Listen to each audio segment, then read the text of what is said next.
Hello, this is Triton, and today's video is about a very select group of objects that lie in the deep depths of space. You may think I'm including Pluto in this video, but no, I'm talking about the other dwarf planets.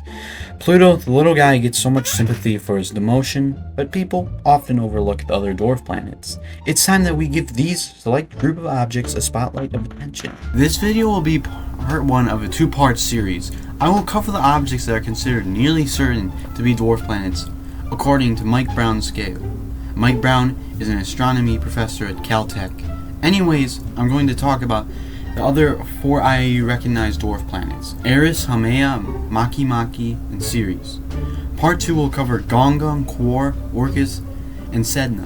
Also, if I do not make any mistakes in the information I provide, don't berate me in the comments. I'm new to this video format, and I'm definitely not qualified to talk about astronomy.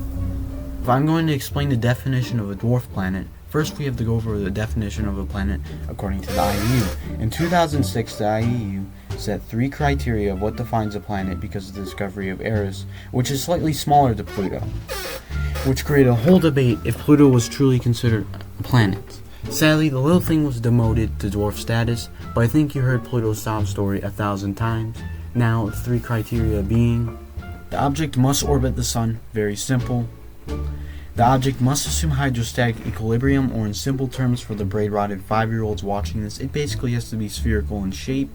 The object must clear its neighborhood around its orbit. It's a pretty vague rule, but I'm assuming it means that a celestial body must clear any inferior objects out of its orbital trajectory. It's generally accepted by most people that a celestial body has to follow 2 of these rules to be considered a dwarf.